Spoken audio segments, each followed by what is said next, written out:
talk to them? I haven't had a chance. Do they know? It's more about how they manage, how they engineered and what the plans are for managing the traffic coming out. Okay.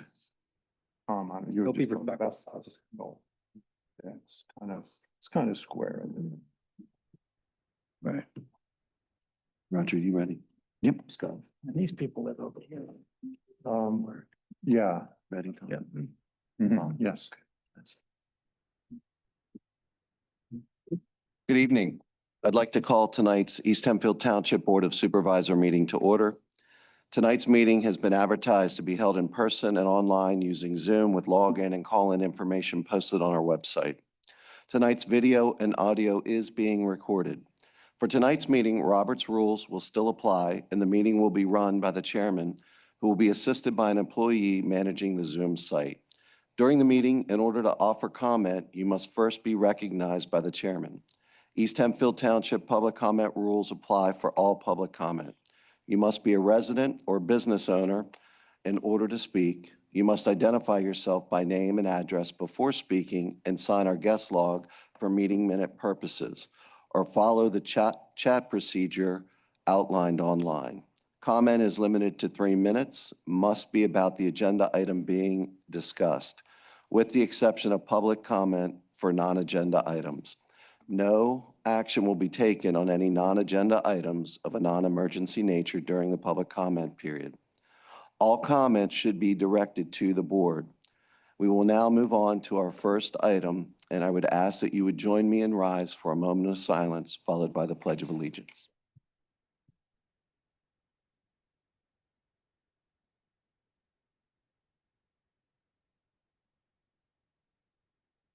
Now the pledge. I pledge allegiance to the flag of the United States of America and to the republic for which it stands, one nation, under God, indivisible, with liberty and justice for all.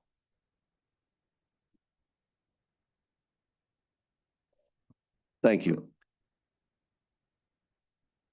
Our first order of business is the consent agenda. The consent agenda consists of routine items such as minutes, approval of invoices, department reports, etc. Are there any comments on the consent agenda from the board? Mr. Chair, I'll just be abstaining from voting for the entire consent agenda. Okay. Any other comments or questions? No. No. All right. Hearing none, is there a motion to approve the consent agenda items A through E? So moved. Okay, there's a motion from Mr. Bennett. Is there a second? Second. Second from Mr. Johnson. All those in favor, please signify by saying aye. Aye. Any opposed? Motion carries 4-0 with 1 abstention. Mr. Russell abstaining. Thank you. Up next, we have action items. We have the Hayden Manor Phase 2. Is someone here from? Probably not. I would guess not. Okay. Okay. So as we discussed at the Traffic Commission meeting, Hayden Manor Phase 2 is finished and the roadways are ready to be considered for acceptance by the Board of Supervisors.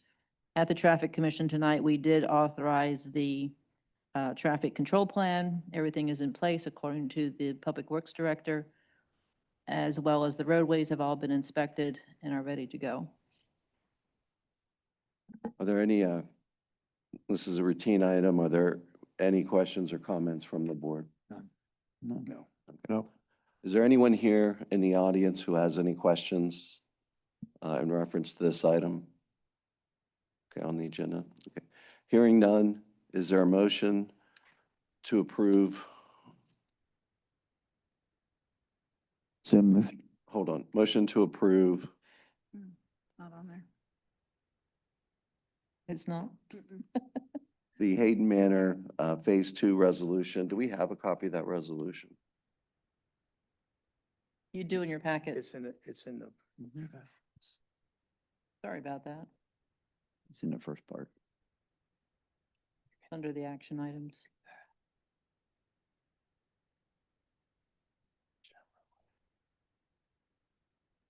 Have you found it? I did, thank you. Okay.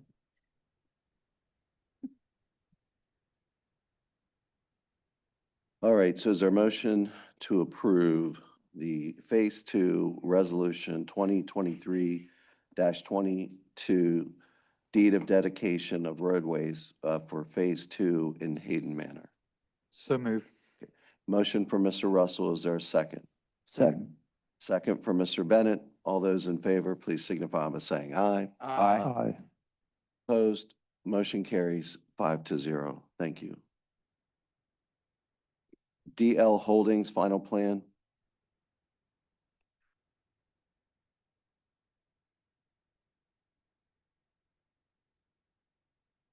Evening. I'm Kevin with Deems. With me this evening,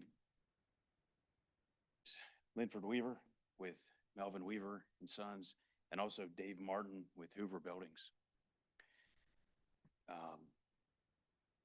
DL Holdings owns a 21-acre tract at 2213 Leebrook Road. It's zoned rural business, and Melvin Weaver and Sons operates on the site. The property is mostly surrounded by agriculture to the north, east, and west. And then on the south, across Leebrook Road is industrial areas. The site has 2 existing buildings on it. The offices are at the front building, and the rest is mainly warehousing. There's a stream and an associated floodplain that runs along what will be the lower portion of the plan there. And then there's an access drive that comes off of Leebrook Road. That was constructed in 2018.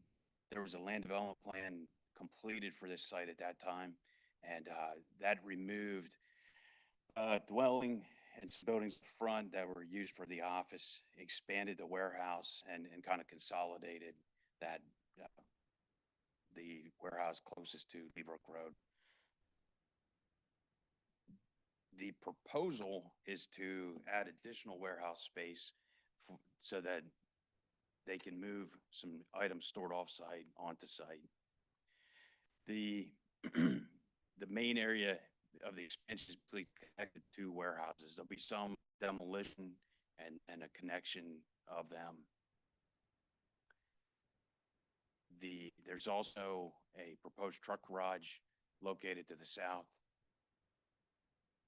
If you don't mind jumping to the next sheet.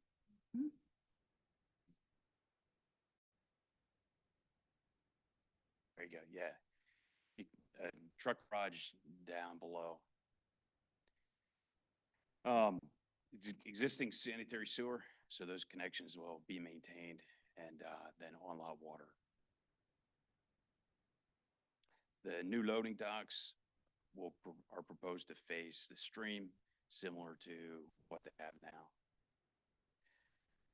Stormwater wise, there was a stormwater facility put in 2018 that was dealing with the area closer to Leebrook Road.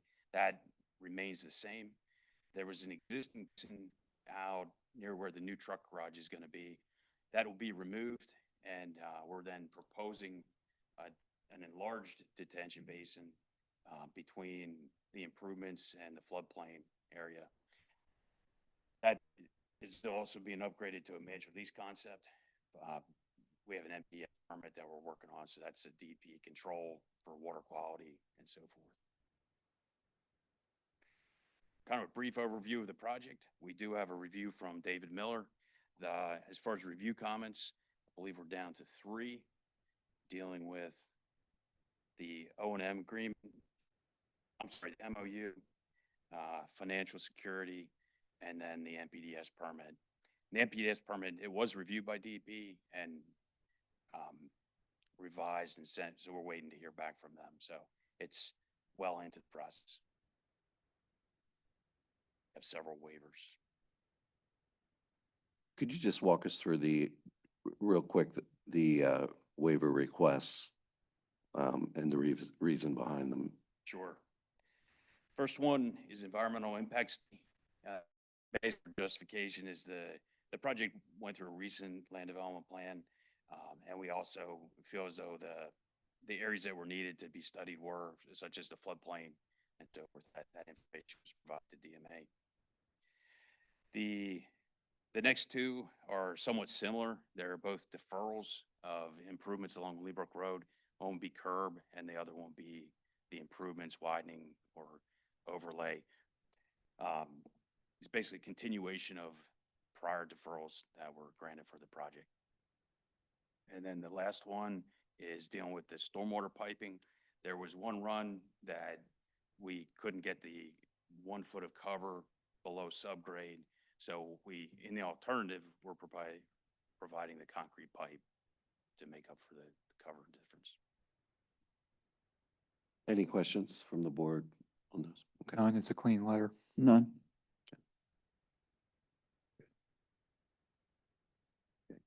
Any questions at all right now from the board? No. Okay. Any questions or comments from the audience in reference to this? Okay. Hearing none, do we have a motion to approve the modification waiver requests 1 through 4 for the DL Holdings project Township File 24-1502, subject to staff and engineering comments? So moved. Okay. Motion from Mr. Brubaker, second from Mr. Bennett. All of those in favor, please signify by saying aye. Aye. Opposed? Motion carries 5-0. Thank you. Is there a motion to approve the final land development plan for the DL Holdings project, Township File 24-702, subject to all staff and engineering comments? So moved. Motion for Mr. Russell. Is there a second?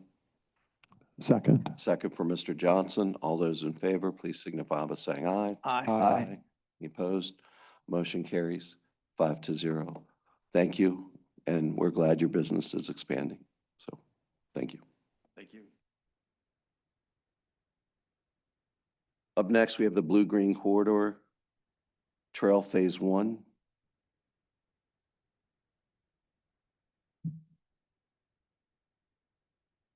Thank you. Evening, gentlemen. Brent Good with ELA Group for the, on behalf of the Little Conestoga Creek Foundation.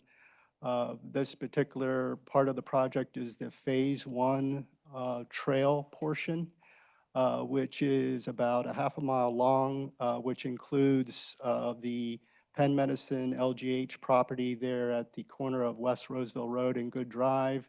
And then if you look to the right on the upper plan there, to the right is Harrisburg Pike. So the trail would cross Harrisburg Pike with intersection improvements and signal updates. And then it continues on to the right onto an existing 12-foot wide asphalt access drive, which is actually owned by the township. And we came under agreement with you some time ago for that, to use that existing drive, which then goes to Shriner Station Road. And so that's about a half a mile long. The portion here, the subject area is this Lancaster General Hospital area at the old daycare center. We are under agreement with LGH to use the property for the trail. The trail is going to be 12 feet wide, asphalt trail, ADA compliant. This portion of the project is a portion of a larger 3.5 mile trail length of the entire corridor. As you know, just looking at the sheet to the right is north, but to the east towards formerly Mennonite Home area there, a stream or floodplain restoration was recently done. And so this is what would be considered a permitted use in terms of the greenway overlay zone along the creek in your township, but also the trailhead itself is a smaller trailhead with 8 parking spaces proposed, would be an accessory use. That particular use in this campus zone is up against the medium residential zone. If you look at the lower left corner of the plan, is a landscape, detailed landscape plan where we're proposing all native plants that would be appropriate for this type of project, where there's a lot of environmental initiative and education opportunities. And there's an existing tree buffer there where we're maintaining 20 feet of that buffer but half of the existing buffer of trees and shrubs, half of those are what would be considered invasive species. And so in correspondence with your engineer recommended to remove those species, and that's what we're proposing to do, is remove about half of the trees and shrubs there and reinforce it with 15 native shrubs that get about 10 feet in height and width. But also then, so we're maintaining that 20-foot buffer and then adding another 15 feet of the proposed landscape to enhance that area again with native plants and education opportunities with signage and so forth. And so there's a provision in the what would be a buffer A requirement. There's an alternative there that you, the supervisors, can grant as an alternate, and that's what we're looking for tonight is a modification, that particular modification of that section to grant this alternate landscape design. I will say the closest residence is more than a quarter-mile away with other trees and hedgerows in between this area. So again, we're looking for a modification. This particular plan is a stormwater management plan, which as you may know is a staff review and approval. Any particular questions I can answer at this point? You had met with the planning group a week ago today, so I listened to that online at 1.5 speed, and you answered questions there, so I have no more questions. Thank you. Mr. Russell. I was just curious on the parking spaces provided for the trail. Two questions: Are they carved out as part of, or will they'll be connected to the existing parking lot of that existing building? That's correct. So my understanding is that LGH is looking at potential redevelopment of this property, but we have an agreement, access agreement, to use the access drive and rebuild those 8 parking spaces with curb and sidewalk in that particular area. But for the most part, those exist now at this time. And so again, we're under agreement and very thankful they're allowing us to use that area. So those spaces will be saved, 8 spaces for this small trailhead. Okay, yeah, I was just curious. I know there was I remember reading somewhere about the calculation per the regulations required to do to come up with how many spaces were required for this trailhead. Right. Because I'm just concerned, not concerned, I guess, but if and when that building gets used, are some of the trail users going to end up parking in the parking spaces of that commercial building? And maybe it's a moot point if LGH is willing to work with you, in that process. It sounds like they are, so maybe that's really not a big deal. Yeah, I would just say that that was one of the comments, is to prove that was adequate space on Okay. spaces. And in fact, we did that per the ITE, which your ordinance references. But again, LGH, if they come back with another plan, we'll need to prove they have adequate parking facilities, not using these particular 8 spaces. Okay, thank you. Anything? Okay. Any questions from the audience? Okay. Any from Zoom? Well, gentlemen, is there a motion to approve modification waiver request number 1 for the Blue Green Corridor Trail Phase 1 project, Township File 23-1002, subject to all staff and engineering comments? So moved. Okay. Motion for Mr. Bennett. Is there a second? Second. Second Second. for Mr. Johnson. All those in favor, please signify by saying aye. Aye. Any opposed? Motion carries 5-0. Thank you. Thank you, gentlemen.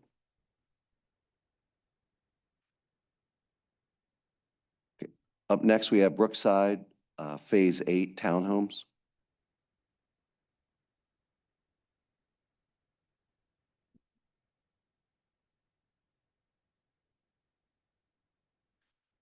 Hello, Kevin Ember from Route 2. Also here with me tonight is Eric Scott from 2701 State Road LLC and Claudia Shank from McNeese.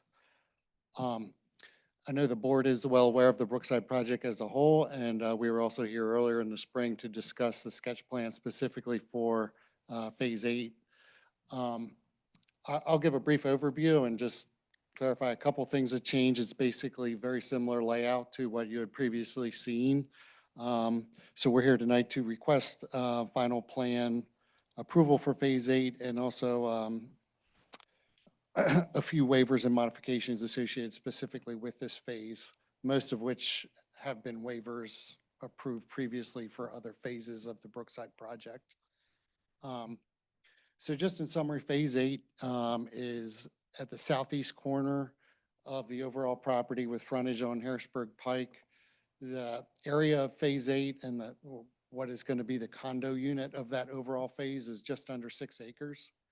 And that is what has been used to calculate allowable density for these specific residential units based on the current township requirements of 5 dwelling units per acre. We're just over 3 dwelling units per acre with what is proposed here. It's 3.02, I believe. As you can see, we have 18 total units proposed. 16 of those would be in townhouses, and then 2 would be two-family conversion of the existing single-family house at the southeast corner. So because of that existing house, that kind of laid out where we needed to provide the access and to get down to a lower level of the house. All the units, including that existing house, would have a lower level garage. With some of those units would also have a covered driveway space behind the garage. The rest of the parking would be provided through surface parking. As you can see, most of the spots fronting on Harrisburg Pike, and then about 3 in the back. So because of the location of the access drive that was driven by kind of the existing house and existing grades, there is a couple waivers related to that, which I can get into then. Just to talk a little more on the access, we are providing a walking trail, which was previously shown through Brookside. We have revised that location a little bit, so now it's on the north side of the retaining wall, so it's separated from the access drive, a little bit better configuration. And then it would also allow for emergency access connecting to the end of our access drive where that sidewalk splits off. That would continue on to what was previously conditionally approved as Phase 5 for the apartment phase of the Brookside project. So the idea would be in the future, both of Phase 8 and Phase 5 work would proceed together so that access would connect out to Phase 5 and allow for emergency vehicle traffic to basically traverse the site now and get out through Harrisburg Pike. Because of the Harrisburg Pike access, we are going to have a HOP plan, which we are in process of working through with PennDOT. We're also working through a major modification of the MPDS permit. Stormwater here is going to be provided with an underground infiltration bed that's in the area of those 13 parking spaces you see there. Sanitary connects to an existing main just to the east, and then water is going to be extended out from Phase 5 to service these units. So that's a brief summary of the layout. If you have any questions on the design, or if you'd like, I can go through the waiver requests and modification requests. Could you briefly and just summarize them, please? Sure.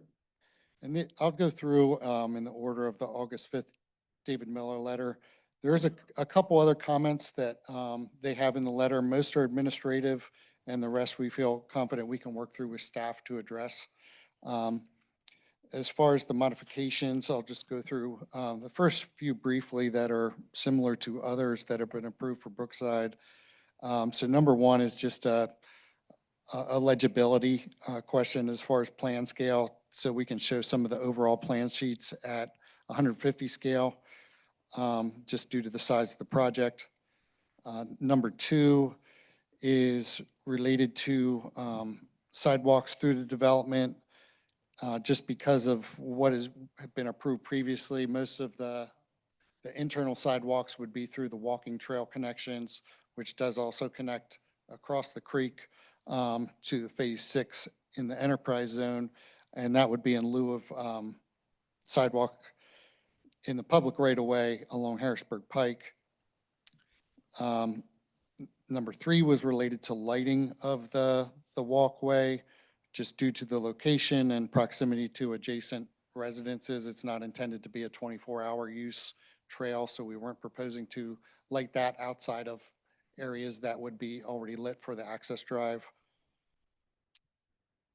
Number 4 is again a similar request related to existing street improvements for curbing, sidewalk, and pavement widening. Again, we would be doing improvements as required by PennDOT in that area. And that is similar to number 5 as far as frontage on a PennDOT street, which we have in this section of the project along Harrisburg Pike. Number 6 is again, something that has been approved previously related to the loading ratios of the stormwater infiltration facility. And again, that's just the overall drainage area and the impervious drainage area that would be getting to the facility. Just due to the limited size here, we do feel confident with information the soil scientist was able to do in testing that some slightly higher ratios would be acceptable as long as approved by DEP in the NPDS process. 7 and 8 were some new ones specific to this phase. As I mentioned, there's some challenges with that existing driveway. And so number 7 was related to the slope of the driveway, which the township ordinance requires a 8% maximum grade for the first 40 feet from the right of way. And we're proposing a 12.5% slope within the first 40 feet. And DMA did recommend this be granted with the condition that the HOP permit would have to be approved and meet all PennDOT standards. And we believe that it does. And number 8 was again related to the driveway as far as the horizontal location. Due to the trips projected, this classifies as a low volume driveway, just over the threshold of 100 trips. I think we're at 130 trips. And due to that, the township ordinance requires a 150-foot separation distance from other roadways.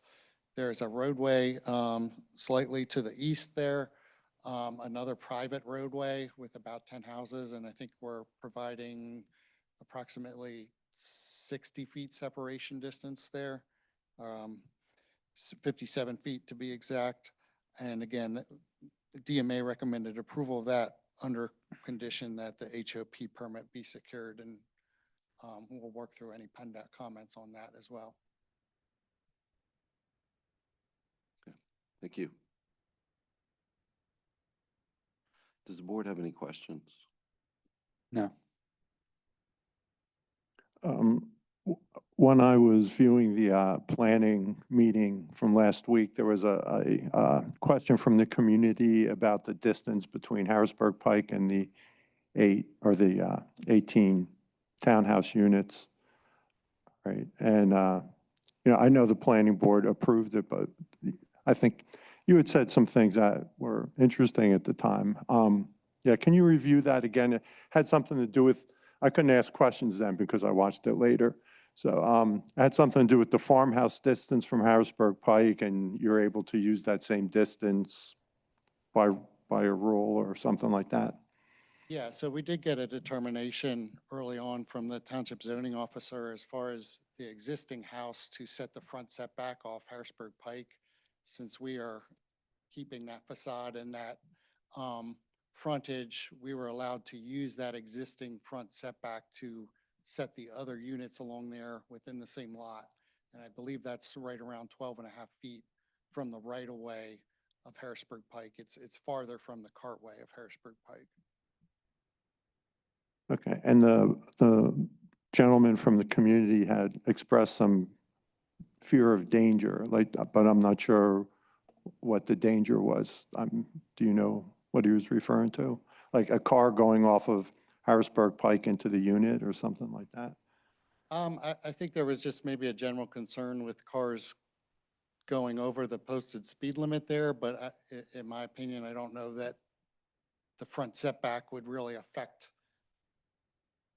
that very much. All right, thank you. Would the condominium development have any detrimental impact on the Swar Run area of the, No, so we're essentially respecting the grading that was done previously as part of the floodplain restoration work that's currently underway.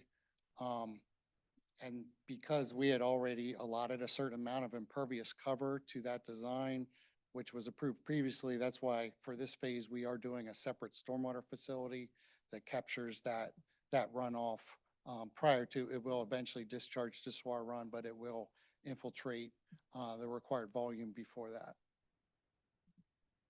okay. All right, thank you. I have none. Is there anyone here from the audience that has any questions? Okay, so we have two. We'll start. If you could, Fred, if you could come up.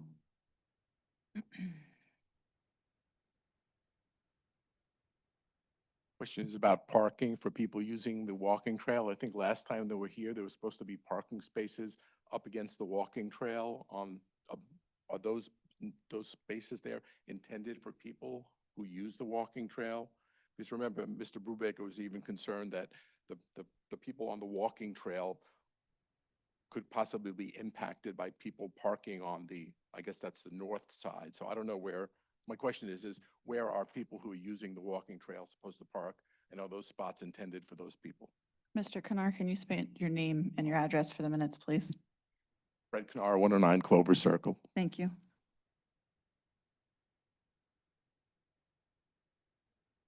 And if I could just add to that, is the walking trail incorporated into the parking area?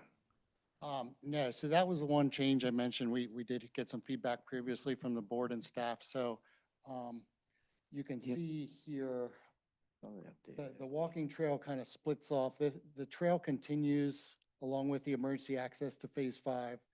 And then before the walking trail will get to the access for the units, it splits off. So there's a retaining wall separation here. So there'll be a physical barrier between cars using the access drive and the walking trail. As far as the parking, we did design this based on the townhouse requirement in the current ITE manual, which is about, I believe, 2.3 spaces per unit. So we believe that's probably a little over what would be required here. So the intent would be that there would potentially be a few spots here that users of the walking trail could use, if they're available. And you did say that each condominium would have their own parking area underneath. Yeah, each has at least one garage parking spot, and then there's a couple units that front on Harrisburg Pike that would have a covered, essentially almost like a carport space beyond that, where the portion of the building would be above, but there'd be a covered driveway space. And this is all lower level, so you would enter from Harrisburg Pike, come down, so it's essentially almost like a walkout basement on this side. And then on the 4 units that front on Swar Run, those garage would just head straight in. And just to comment on my previous comment, the last meeting, and I did notice that the path was moved on the other side of that. There's a guardrail, I believe, and a fence. So yeah, I was pleased to see that on this update. Yeah, thanks for maybe just happened to work out that way, but I think it'll be a better barrier to separate anyone using those paths, that pathway versus parking lot area. So yeah, I appreciate that. Yep, we did take those comments you. into consideration. All right, thank you. So if you could.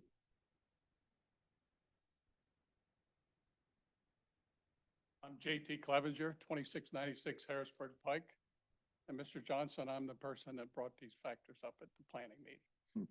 First of all, I'm surprised we're talking about residents on campus property, campus zoning, but I know you guys apparently approved the apartment complex with 150 apartments already on this campus zone, right? As an accessory building. So apparently you all know something about the accessory buildings and I don't. I have a hard time understanding how these 162 or whatever it is facilities are essential to the hospital. And the hospital is the only primary use here left, right? The old folks home is gone. That was in the original plan, is that correct? Sir, if you have comments to make, go ahead and make them. This is not going to be a back and forth. Just want to know, did do that, and it is an accessory then, right? An accessory buildings, these are. Is Mr. Not Sturgis, restricted by use. Mr. Sturgis, if you could comment, please. All right, can you hear me? Yes. So these townhouses are accessory. The principal use on this property is in the future phase. It'll be the medical office buildings. okay, I didn't hear what he said, I'm sorry. said they are accessory, yes. Yeah, okay. So we know what they are then. They're not permitted by the use of, so I don't know what this zone is anymore, but regardless, but let's talk about this area just a minute. The 12.5 foot setback normally would be 25 feet. There's only 12.5 feet here. I surmise, I'm not saying that's true, but the only reason he's using a 150-year-old house to build the rest of the townhouses against is so he can keep everything else at 12.5 feet. And as far as I'm concerned, it's not safe. It's very close to the highway. I would encourage you to look at this right now before you do anything on it, because it's a bad situation in there. And the road goes up. Harrisburg Pike goes up at that point. So the last townhouses there are probably 10 foot below the road. So any car that leaves the roadway is going to plop right down in the front yard or into the house. That's the one basic problem, the 12.5 foot setback. I don't know why we are obligated to do that, because there's an old building there that was built when Harrisburg Pike was a cart path. Why are we obligated to build more buildings that are non-conforming? It doesn't make a lot of sense to me, and it's not safe, but you know, we have these setbacks for a reason. I anticipate that Harrisburg Pike's shoulders will be increased at some point. They need to be. There is no pathway on this thing along the top. We've not done that, so the shoulders should be increased on that side. That'll just make it worse. The sidewalks in front of there are right up against the right of way, right against it. No barrier, no nothing, they're right there. You get on your sidewalk, you're looking at the road. That's the worst part of this. I mentioned, unfortunately, last week that this road area, small shoulders, a lot of traffic coming through. Bicyclist was critically injured there this weekend, right there.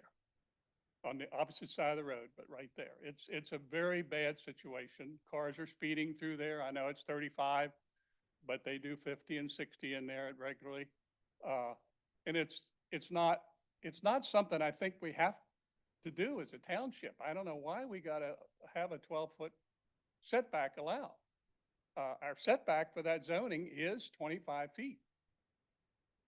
So that's your all's call. And to answer the question on the trail, this whole area was in the original master plan access for the trail.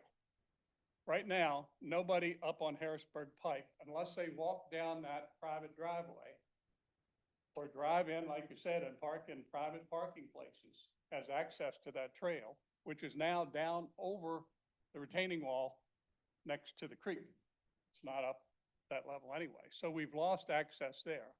I couldn't come out of Villa Road or Neff Road and walk over there and get on the trail.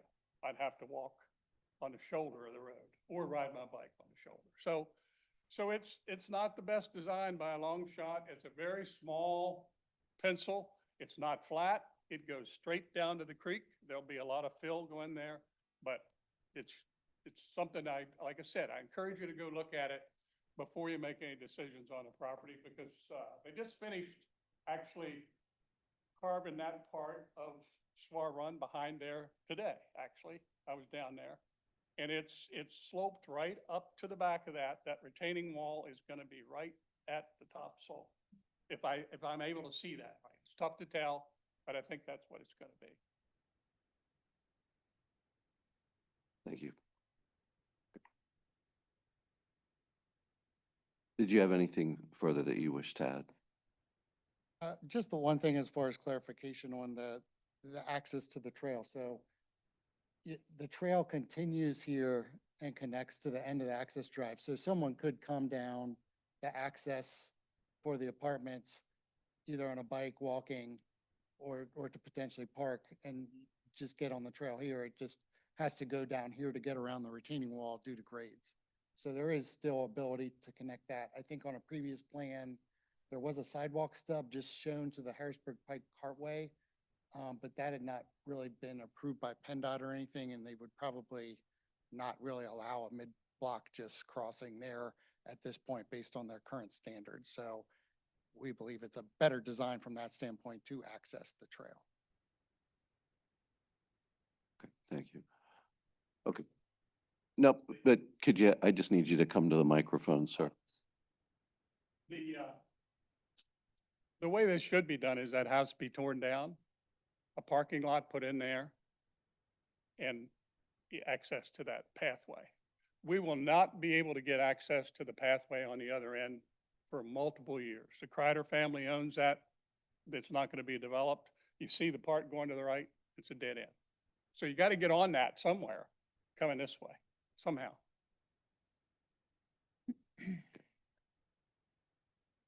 Thank you. Did you have anything else to add at all? No, not unless the board has any other questions. Do we have any other questions from anyone here? Just want to ask a question about Mr. Clevenger's comment about the slope of the road and what would happen on and where the last condominium is heading west. Yeah, so the road does go up. There'll be some drop in grade there, but yeah, this is going to be an upper level. All that way.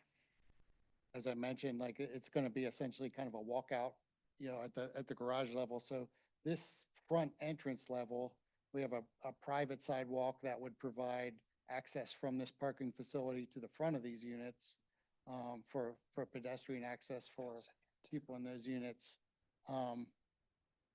But otherwise, we don't have any retaining wall in here. We can make the grade work. There is a slight retaining wall that ranges in height for the parking spaces themselves here because they're down to that lower level of the access drive. I don't know if that makes sense. Does that answer your question? Gentlemen, did you have any questions? No. Mr. Russell? No. Mr. Brubeck? Okay. Were there any other questions or comments from the audience? Any from Zoom? Okay.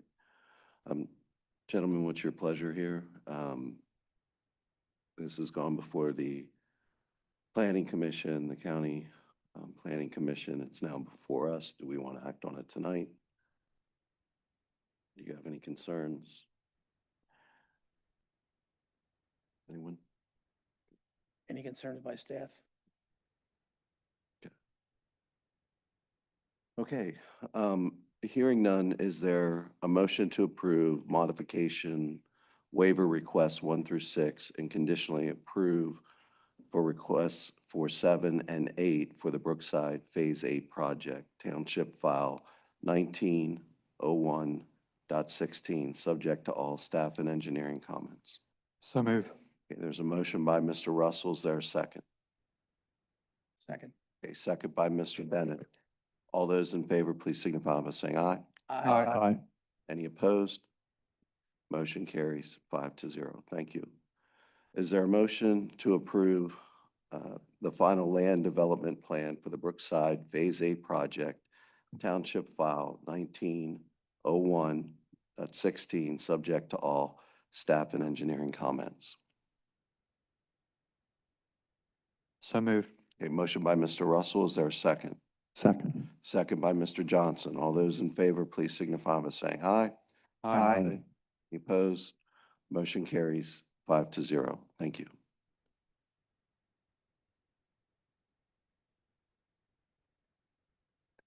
Up next, we have the Hempfield School District Master Plan.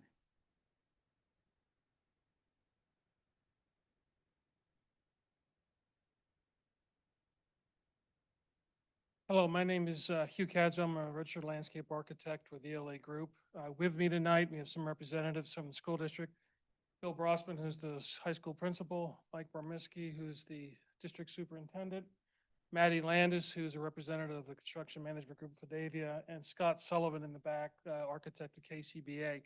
They're here tonight to answer any questions that may come up. Purpose of our presentation tonight is we have actually before you the first master plan for the campus, since originally for years the campus was zoned residential but was rezoned into campus. And with this, we are looking at doing some replacement and renovations to many of the existing facilities. So if we could put up the existing plan, is that the existing plan? Yes. And I will point back here just to kind of give you, I think probably most everybody either went there or had kids that go there. So I may be kind of rehashing some old things, but first of all, what the main purpose with the project is renovations and actually replacement to the high school. We all know this is the Franklin, the front part. That is the Buchanan part. So there'll be renovations done north of Kaufman Road. Part of the renovations you'll see with the proposed plan that the varsity baseball field, the steam plant are all going to have to be relocated. On the south side, what's looking at doing right now is currently here, there's like a gravel parking lot and some storage areas for the softball field, Kaufman Road fields. We're going to be renovating that to upgrade that to an actual hardscape parking lot.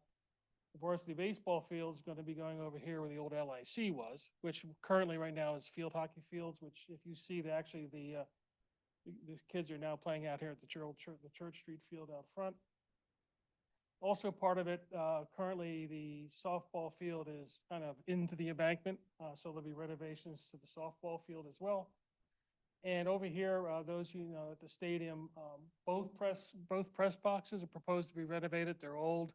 The home side one, which is obviously over here, is half the size what it should be. These also don't meet current codes. The visitors grandstand over here has no ADA access. So these are things that are being addressed. Also, we have an existing field house here. That existing field house is outdated and needs some renovations. And also, those of you familiar, like with football season coming up, the way to meet the bathroom count is to have porta-johns out here behind the concession stand. There's a proposal for a new field house building here that actually will serve both the stadium and the quad concurrently.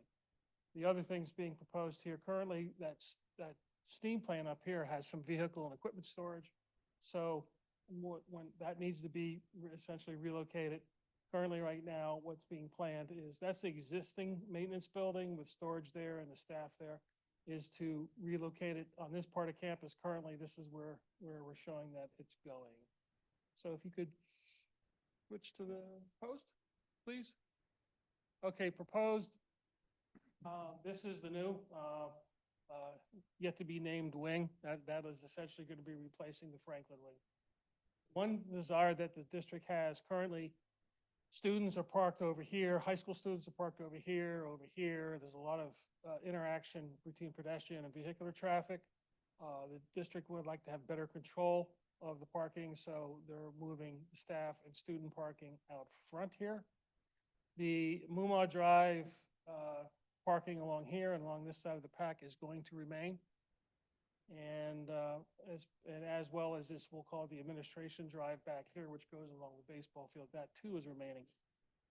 There will be access, and if there's questions, Mr. Brossman could explain about the bus access, but primarily this is the drop-off for parents. You can see we have people coming out here in Stanley. It's to get everybody within here with a queue, get everybody on campus, get them off of Stanley Avenue. So with this, there also will be drop-off and pick-off up here in the morning, knowing that you have people coming from West Hempfield coming on over. They can loop around, come on out. Again, like I said, the pack parking and the Buchanan parking are still to remain.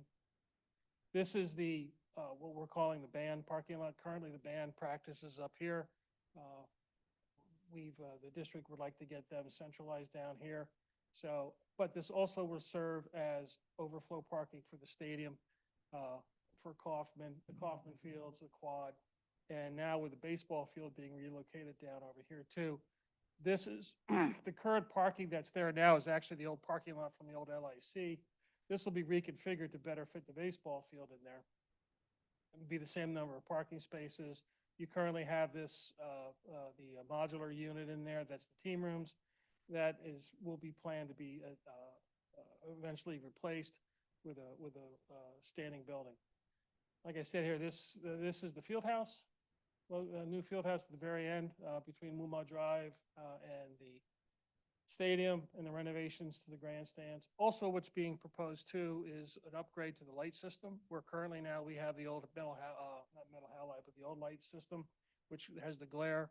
The district is looking at renovating, up lamping them to the LED, which is a lot more restrictive and not as much glare. And so that's also being planned. Parking lot lighting, if anybody had to pick up their son or daughter here late at night, you know how dark that gets. That's going to be going there as well. So currently we do show an additional tennis court here, but the plans with the district right now is that's probably not going to happen at this time.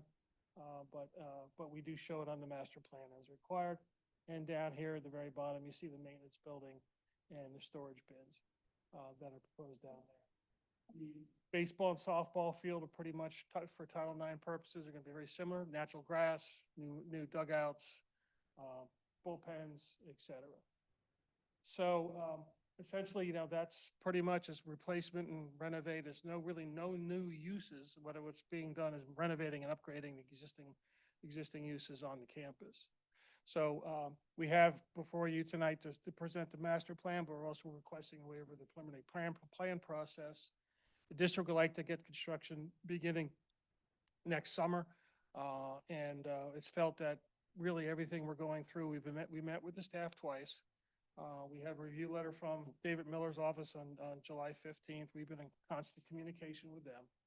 We touched base with the district traffic engineer, or township traffic engineer, who had indicated 13 intersections. 13 intersections, a lot of them mostly are on campus, like this one here with Kaufman and Mumma, these here with the parking lot, of course, Kaufman and this as well. So there's 13 total. We looked at two other areas. The staff was wondering about that, talked with the traffic engineer, which was out Stony Battery, and also up here, I always call it the clock intersection, where the town clock is. He doesn't feel that's necessary. We did reach out to PennDOT. PennDOT has indicated that they do not need their own traffic study. They will use, the township's traffic study, and based off of what we find on that, that's sufficient for them. So again, if there's any questions, this is kind of a quick overview. I think there's been one townhouse, two now, one community meeting. There's another one in November. The district website actually has a QR code if you want to see about the plans, and the KCBA had done some renderings and stuff. You could go right to the website. It's right on the website page. If you have any questions on that. So they've been doing a lot of outreach. Parts of this school are actually built in the 50s. So it's part of Franklin goes back to the 50s, 70s, and 90s. So it just got to a point. The district has been looking from a feasibility study standpoint since 2019. of ways to address, issues and this really is, this now, we have the prototypes all through campus, but, this is really the thing that needs to be upgraded, so hence the desire to do this. So again, like I said, we're here before a waiver, before you for a waiver for preliminary plan, and we have district representatives here if you have any questions. Any questions so far? Just your comment about using the township's traffic plan. I'm not clear on that. Or Traffic study, our Traffic study. Yeah. But that'll be a study that you'll do, right? Oh, yes, yes. Yeah, The okay. traffic required study. Yeah, PennDOT does not need their own study. They said what you're doing required by the township is sufficient. And then this is about upgrading really the facilities, not necessarily, do you see more capacity in terms of students or not? Well, right now, initially not seeing an increase, but for the long haul, once it's up, I think 200's the number basically has been kicked around. I'm not sure the duration till we get to that, and I don't think it's gonna be an immediate thing, right? Sure. So the high school right now, we have 2,300 students. The building capacity is a little less than 2,400. The design KCBA has been putting together for the new high school our target is to be able to accommodate at least 2,600. Does that? So, and PDE requires the Pennsylvania Department of Education requires certain sizing, and and sometimes that sizing is gonna get that at 200. So right now with the planning module, the traffic, that's the number we're using, additional 200. And you'll have more parking? Yeah, there actually is, there'll be more parking. We've sat down with the district and gone over with it, because we're keeping this, we're actually over the requirement, that we need, but taking a look at some of the issues they've had over the years with the permits, I forget the total number. Sure. So, last year we sold about 550 student parking permits. They don't buy them at the same time. As students get their license throughout the year, they purchase their permits. By the end of the year, the total was about 550. So that's the number of student parking spaces we're trying to provide north of Kaufman, in addition to what we need for all of our staff, professional and support staff. And then I know Hugh's done a great job explaining all the parking with the township staff. All the parking that's depicted on the left-hand side, thanks, over here. So these parking spaces, we actually can't put cars in during the day because that's where the buses line up and pick up and drop off the kids. So there's not enough space. So on paper, we have a lot more parking spaces than what we're actually able to use during the day. At night, we have all those additional parking spaces, which is great when we have events in the Performing Arts Center and in the new competition gym at the same time, because I know you guys have been to the high school, you know, there's a lot going on there at one time. So that's all going to be very helpful. You call them parking spaces, we call them impervious surfaces. I understand. Oh, yeah, no, yeah, we've discussed that internally, but the demands are just too great. And the fact that many of these, because of the usage of buses and drop-offs, can't be used as parking spaces. So, and they're existing now, so, that's why they're there, so. Yeah, I'm good. Mr. Russell. First, thank you for the project. Wish my kids could actually experience it, but my last one will be graduate before this even breaks ground at this point. But that's good, and probably, as you talked about, probably long overdue at this point. The only concern I got, which I understand the traffic study and everything like that, but obviously with having driven this area many times while school in session and events, with more of the parking now being north of Kaufman, and you got Bank Street and you got Camp Meeting Road and that intersection, how are we getting traffic back towards the light and avoiding the unsignalized intersection at Camp and Bank? What's the plan for circulating all the traffic now that's north of Kaufman? Well, what's key to that is determining the counts and what we project. And we're going to be the first full week of school, September 8th, we'll be setting up those 13 intersections. And that is a concern. We want to make sure how to control it. I mean, right now, we actually have the ability, kind of like you do now, to go through to send people down to Kaufman. We're looking at we're going to be looking at ways, because we have this coming through here, that to possibly shut some of these off to make sure we direct traffic a certain way. I think a lot of it is, in talking with the school, a lot of it is going to be controls of shutting down intersections and directing traffic certain ways. Yeah. Because we know, I mean, I drive down Church Street every day. I know the situation, it's going to be introducing a lot more traffic on that side of the road. And we want to make sure we address it. One idea, just as I was looking at the plan, you do have the one drive that comes down connecting where the parents drop off is down to Kaufman. And maybe that's something that could be kind of improved upon so that it would be a very obvious route down there and kind of avoid Bank Street entirely with trying to avoid the intersection. That's why we want to keep this active, because knowing the nature, knowing that intersection up there, knowing that there's an introduction of traffic here.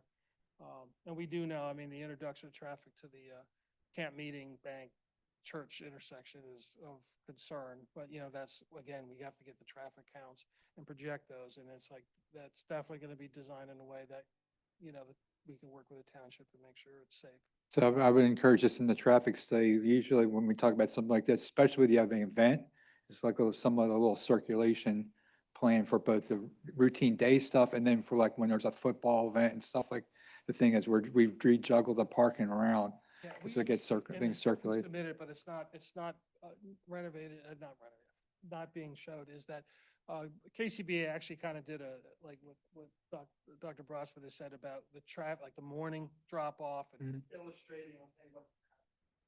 So like, again, there's that thing of concern that biggest thing too is to get the traffic off, back up in the morning. We know how that is. And again, the traffic off of Stanley will be an improvement. Yep.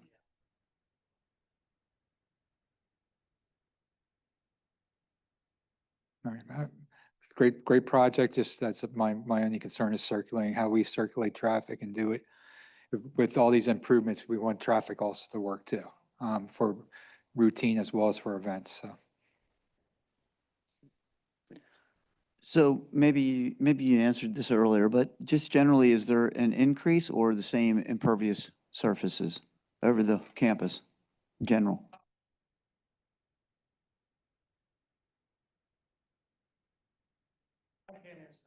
Okay, fair enough. Just curious. A lot of things moving around.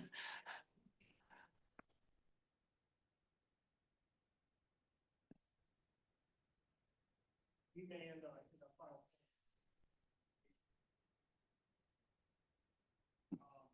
We don't know, I mean, it's the infiltration for most areas of business. So that is a concern. So we're trying to keep things to a minimum. Actually, the building footprint was reduced 2,000 square feet. So the building actually is shrunk down and compliance set of PE costs, but also that. So we're trying to get as much green space now. We're not touching any of these buildings. The primary. Over the recent years, there's been a lot of parking, paving, there's a lot of parking, paving, been fixed, so it's kind of. And then most everything that we have here right now, the only real facility is this, which was done back in the 90s. I mean, each of these have their own. LEC has, and LIC has.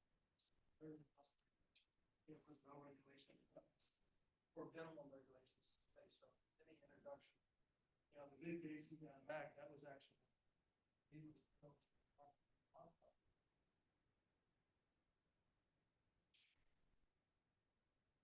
older than buildings.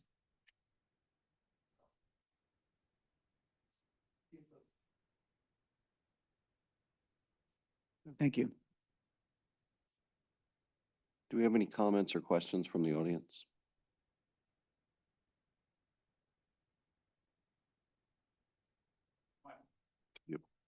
The There will be a. You'll need to state your name and address for the minutes, please. Excuse me? Can you state your name and address for the minute? Yes, please. JT Clevenger, 696 Harrisburg Pike. I didn't move. Is there a water management thing for this to be done? Yeah? Yeah. Because I know you all packed everything in there really nice, but where's the water going? I say this because Church Street flooded this year with this last storm. And this actually feeds Swar Run Basin, I believe, because it goes to Miller Run Sweet. So it all's going downhill. We're gonna be meeting the regulations, which is volume and rate Yeah. on it. Yeah. And the storms we had this summer they're over 100-year storms.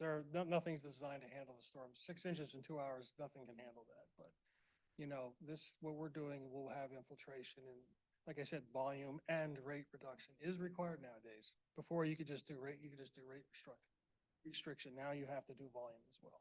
So this will, and we are looking at right now, underground facility up here, underground facilities on here, like an L shape in here, and then across south of Kaufman, pretty much like where the baseball and softball, there'll be individual facilities. All on the fringes here. And these are again our grass, same here down this area.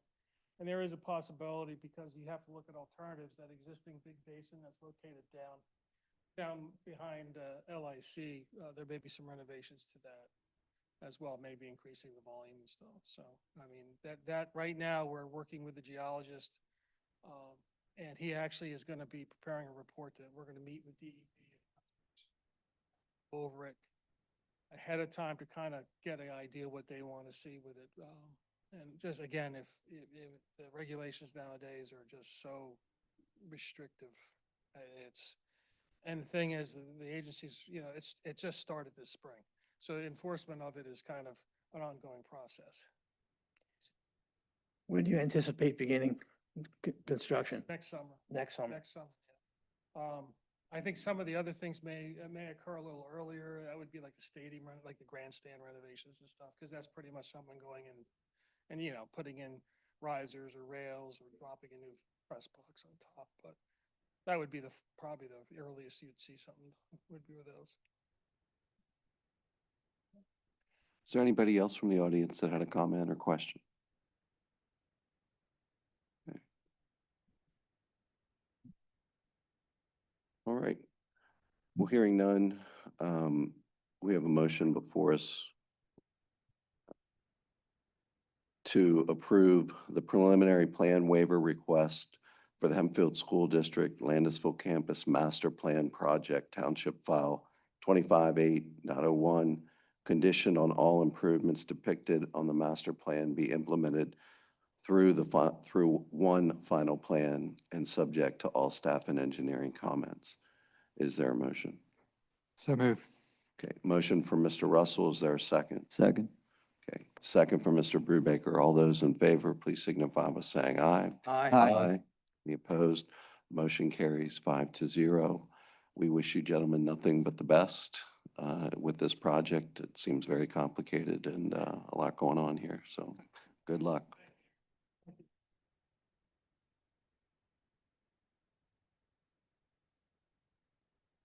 Okay, up next we have an employment release. Mrs. Schweitzer. Mr. Sexton recently received a workers' comp settlement from our carrier, and typically what goes along with that is a release of claims, any and all claims on behalf of the township. And that's what you have before you tonight. Okay. Any questions or comments in regards to None. this routine matter? Any from the audience? Okay, Zoom. Hearing none, is there a motion to authorize the chairman to sign the Michael Sexton general release of employment claims? So moved. Okay, motion from Mr. Bennett. Is there a second? Second. Second from Mr. Russell. All those in favor, please signify by saying aye. Aye. Opposed? Motion carries 5-0. Thank you. Up next, we have are the two items that we still have for old business. Did anyone want to discuss that this evening? Any of the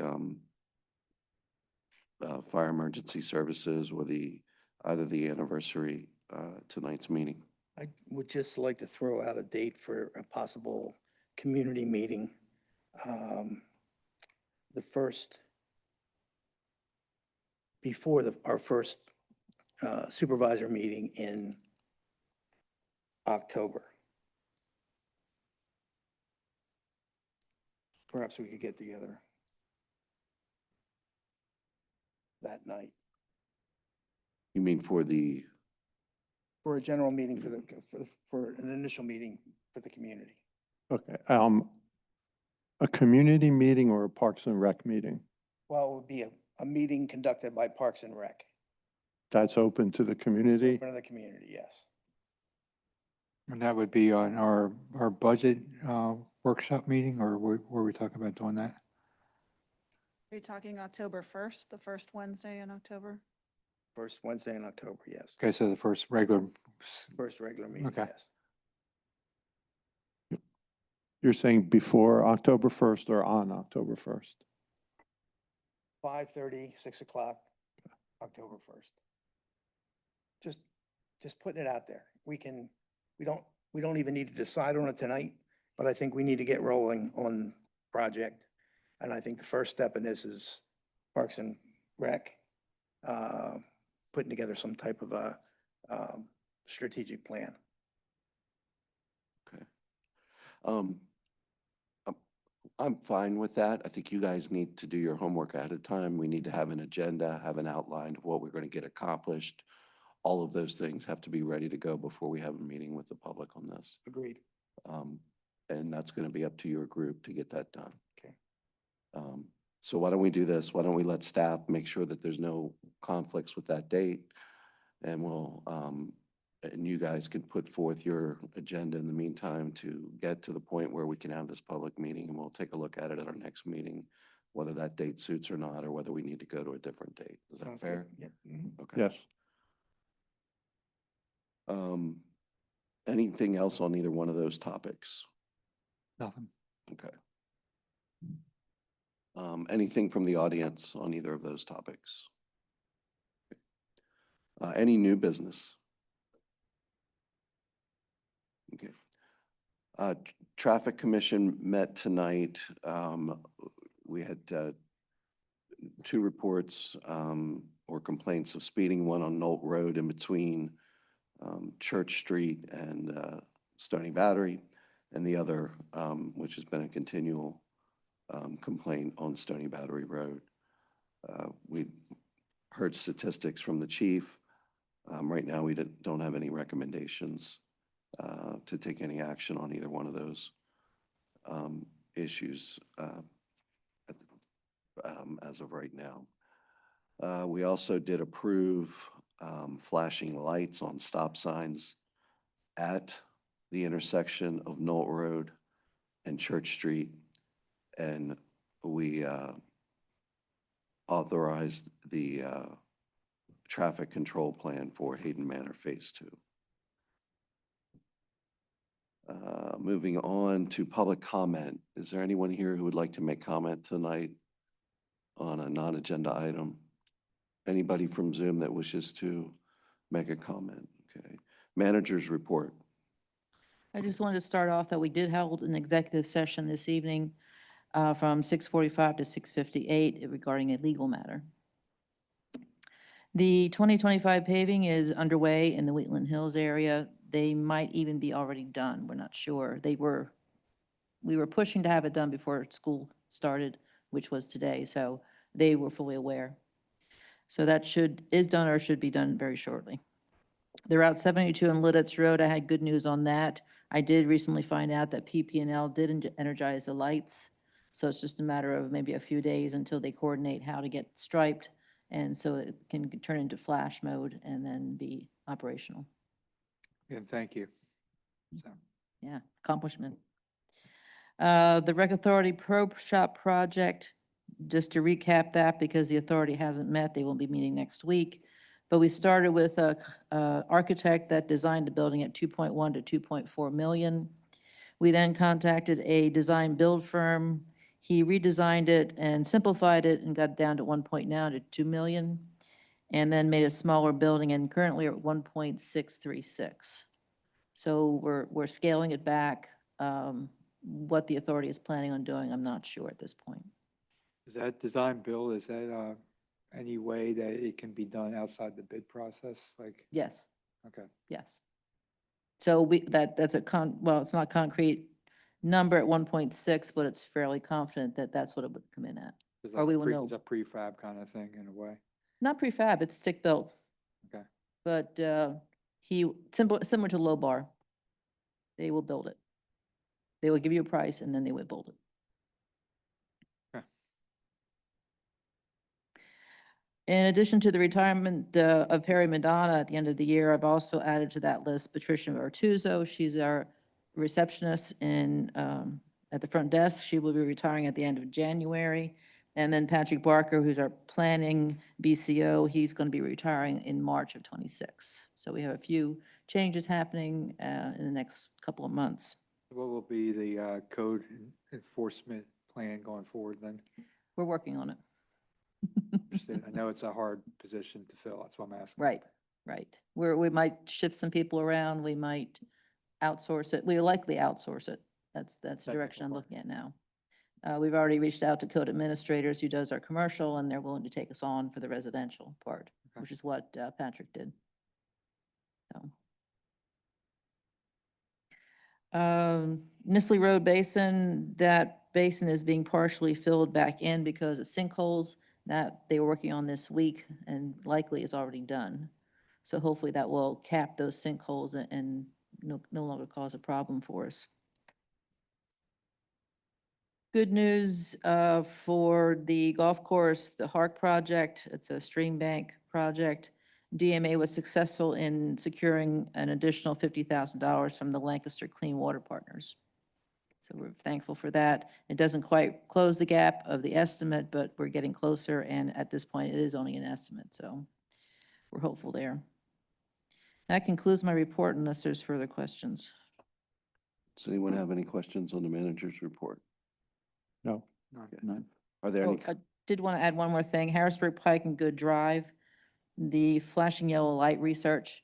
I did hear back from Bowman. He's going to put that in the form of a memo back to the Board of Supervisors for consideration. So is it allowed? Are we able to do it? Likely not. Why not? Quite honestly, I don't fully understand the memo or the description he gave me, but it has something to do with the westbound approach and the curve of the roadway. Okay, That's why we asked for the memo. Yes, in English. okay. So And Scott probably essentially, understands it, but there's nothing in our discretion. It's going to be PennDOT standards that won't allow us to do it.